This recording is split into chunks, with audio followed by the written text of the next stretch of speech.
today is rest day, right? I'm, of course, trying to keep my sanity. I don't know what it is, man. If I don't get to lift, I just don't feel like I accomplished anything that day. I've got a bunch of shit I gotta get done, so I still will, but it's just me mentally. Like, it fucks with me. I don't know. I did have a guy come up to me at the gym the other day. Well, I've got two stories actually from the same day. I was walking in the gym and I've got my bag and I'm grabbing my shit out, including the mask, because I used to grab it out after I lifted and try to keep as little attention on me as possible, so I didn't want to be carrying it around, so I'd leave it in my bag.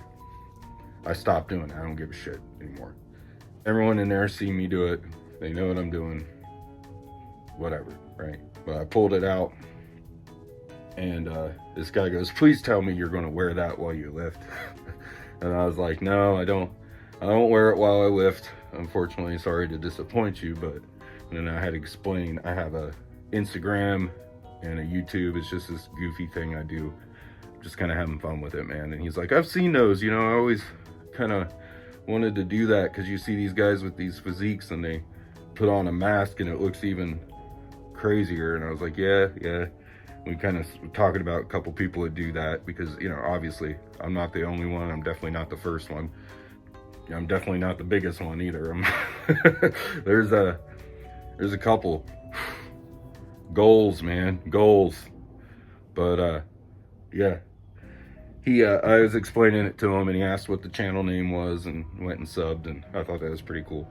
He's like, "Yeah, man, I'll sub. I love that shit," you know. And he was asking me who I watch and all that stuff. But so that's the first thing that happened. And then the second thing that happened, I have a very hard stance on being receptive to people just either getting back into the gym or coming to the gym for the first time, because I was that guy and I know how intimidating it can be. You don't know how anything works. You're walking in and there's all these people around. There's like big dude over there, big dude over there, and you just don't want to look like an idiot. You don't know what you're doing yet, you know. And this guy came up to me. He's like, "Hey, can I ask you a question?" And I was like, "Yeah." "What's up, man?" And he's like, I'm happy with my pressing movements and I'm happy with my rear delts, but what do you do for side delts? And it made me feel really good because he was like, "I wanted to ask you because you clearly know what you're doing with shoulders." And it made me feel amazing because from day one, all I ever wanted to develop over everything else was I wanted big shoulders, right? Then I wanted big arms. Then I wanted a big chest. That's just my priorities, right? Traps kind of came along with the shoulders. That made me feel really, really good that he thought that my shoulders were impressive enough to ask me, because I obsess over them. I don't know. He asked me that and I kind of explained to him what all I do, what movements. And I was like, you don't, I do a lot of shoulder work. I was like, you don't want to do that much, I don't think. Starting out, just do 2 or 3 movements, you know what I mean? Or you could do one movement for each head. I don't know, 5 sets or something. No, but I was explaining to him because I do the lean on the bench forward thing, and I'm trying not to hit this box. Come up like this, and you're dumping out jugs of milk, you know what I mean? You lean up against the bench, and it's supposed to take your traps out of it as much as possible. I don't know how well it works, but I've been doing that for a long time with dumbbells. I do some cable stuff, and I was kind of explaining that to him, and I also do the lateral machine and pressing and Arnold presses and all kinds of shit, right? Upright row. But I was running through all the stuff I did, and I was like, pick a couple of these and just try to get better at them each week, you know? Don't do all of these, but you could do 2 or 3 of them on your first shoulder day and 2 or 3 of them on your second shoulder day. Kind of get a variety. But it just made me feel good, man. And then I realized when I told him that, about the bench that I didn't explain why I did it. I just told him, this is how I do it. So I came back up to him the next day, and I was like, hey man, I just wanted to explain. I realized I didn't tell you why I did these laterals like that. And I explained it to him, and he's like, thank you, man. And it's kind of funny, because have you ever started talking and you notice the people around you dead stop, like they're having a conversation and then they dead stop talking to listen to what you're saying? And I think what happened there is, I think everybody in my gym thinks I'm a fucking prick because I don't really talk to anybody. I go in with my headphones, I fucking lift, I'm in there for, you know, however long I'm in there, and I get the fuck out. Like, I don't talk to people. And I don't know if I look pissed off when I'm in there or what, but I don't think anyone in there is really, except for the people that have come up and talked to me on like a one-on-one basis, I don't think anyone in there has heard me speak before. So I think they just think like I'm mute, or that, I don't know what they think, that I'm just an asshole. But they dead stopped and were just kind of listening to what I was saying, and it was weird. I feel like people think I'm a dick. And I've had my wife's mom saw me when she saw me for the first time at the gas station. She texted my wife and was like, we just saw him, he is big and scary. And that was one of the best compliments I've ever gotten in my life, because like I said, I think I'm small all the fucking time, and I'm constantly battling that in my head.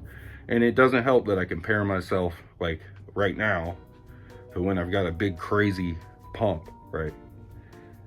I talk about don't compare yourself to other people on social media, because they're doing everything in their power to look like the best version of themselves. I should do that with myself though, because I compare myself to the pictures and reels I make where I'm fully pumped, I'm full of carbs, I'm all crazy and vascular looking. Like, that's not permanent. Like, that's not, I don't walk around with my fucking delts out to here at all times. That's because I just hit them for an hour and a half straight, movement after movement after movement, with very little rest period in between. I wish I could walk around. We all do. Wish we could walk around as big as our pump all the time. But I don't know. There's just kind of interesting thing that happened the past couple days. Yeah, I don't know. Before I really did, I was like, man, I don't want anybody fucking looking at me with the mask on over here. And I just don't care anymore. I've gotten to where it's just normal for me. And if somebody doesn't get it, they can either ask me or they can just fucking wonder about it. I did joke with my buddy. I was like, I should have just not said anything. I should have just put the mask on. I walked into the gym, and when that guy came up to ask me, like, please tell me you're gonna wear that while you're lifting, I should have just heavy breathed, not said a word. At least for a couple minutes. I felt like that would have been funny, but all right. There's a little bit of background noise. We'll just have to ignore that. My kid stayed home from school today. He's sick, so I'm not gonna make him turn off what he's watching just because I'm making a video. And I'm not monetized, so it doesn't really matter if anything copyrighted is in the background. Do people treat you differently when you start getting bigger than average? And again, I don't think I'm big. I know I'm not. But I do get people ask me things that let me know, despite my body dysmorphia, that I must be bigger than some people, right?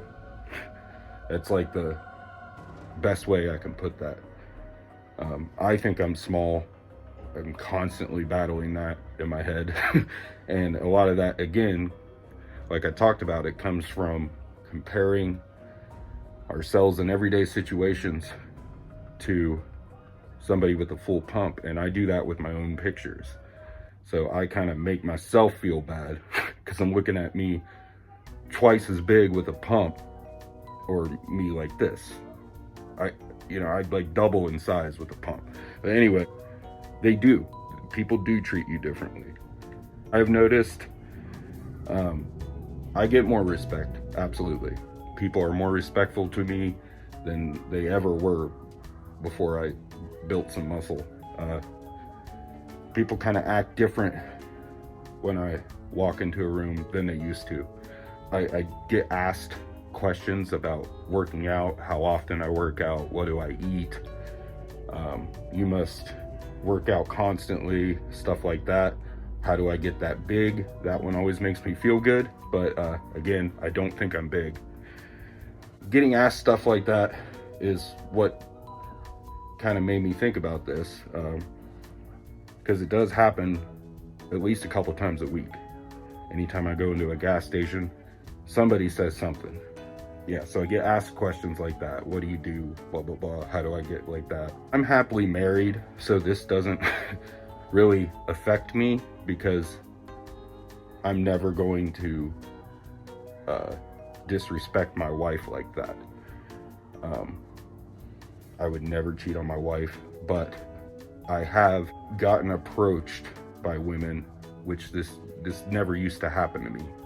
Well, it would, but like, it was like once every like 10 years or something. Like it was very rare. And usually women don't do the approaching. But I've straight up gotten asked for my number, my Snapchat. Don't have a Snapchat. And I always say I'm happily married. You know, I just tell them I'm happily married. Now that's not as of a common occurrence as like, if you're into dudes, cool, but I'm just a straight guy. I have no issue with anybody in the LGBTQ community or anything like that. I have family and friends that are gay and bi and blah blah blah, but it's just not the team I play on. You get quite a bit of attention from men. A lot of it's just like, hey bro, like you look good, like I want to look like that, blah blah blah, stuff like that.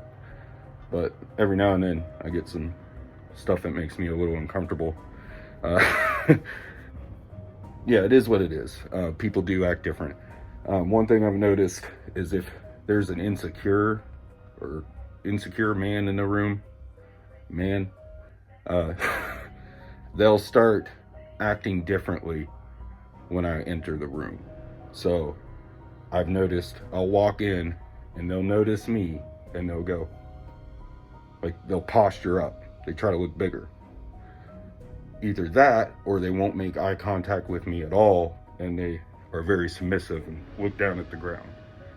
Those two things happen, but there's a third type of insecure man that will either try to act hard around you, or I've had people actually test me and try to see if I would fight them or not, which is just ridiculous. I'm 36 years old. I've got a family. I didn't build muscle to fight. I can fight, but you know, I got in trouble when I was younger. I was locked up for a while. I know how to handle myself, but I don't think I'm a hard ass, and I'm not walking around trying to start shit with people. But for whatever reason, certain guys, if they see you have muscle, I don't know if it makes them feel inferior and they've got to like prove that they're hard or something. I don't really get the thought process behind it, but that happens as well. It's not the reason I did any of this. I did this to feel better about myself, and honestly, to look better for my wife. I wanted to look as good as I could for her, and to be a bigger Jason Voorhees than I was last year every Halloween. Those are my goofy ass reasons for it, but I did, man. I hated myself before I started working out. I had no self-confidence. Like I said, lifting changed my life in every aspect. I became more assertive. I used to bottle things up, and I would not say anything about it bothering me until I exploded, and that's not good. You can't do that for your own mental health. And I've talked about this before. I think it's important. You need to stand up for yourself. You don't let people walk all over you, because what happens is that builds up in you. and then that creates resentment towards that person, with whoever it is. It builds resentment, and you carry that stress. It doesn't just go away the next day. It's still in you because you didn't get it out. You need to get it out when it happens and move on, because it may be uncomfortable for a couple minutes or a couple hours even, but if you feel like you've been wronged, you need to discuss that with whoever it is, and let them know that that's not okay with you and you're not going to tolerate it. Because if you don't do that, what will happen is they'll go, oh, okay, he's a pushover. Let's say it's your job, for example, and they ask you to cover a shift on a Saturday night, but you're scheduled, like you bought tickets to go to a concert, right? But it's your boss, so you say yes. You are going to regret that. And it's not just that you missed that concert. It's that you didn't stand up for yourself. You're going to think about that for a while.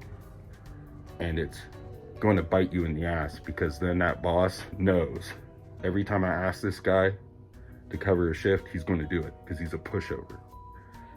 You gotta have a backbone. And it took me a long time to kind of get mine. I didn't like conflict before. I would not say anything and let all this stress pile up in me. My cortisol levels had to be insane, like absolutely insane. And I feel a huge difference since I started changing the way I interact with people. And I started having more respect for myself. It brought more respect for me. I just think that's something we should all work on. Do not be a pushover. Don't let people walk all over you.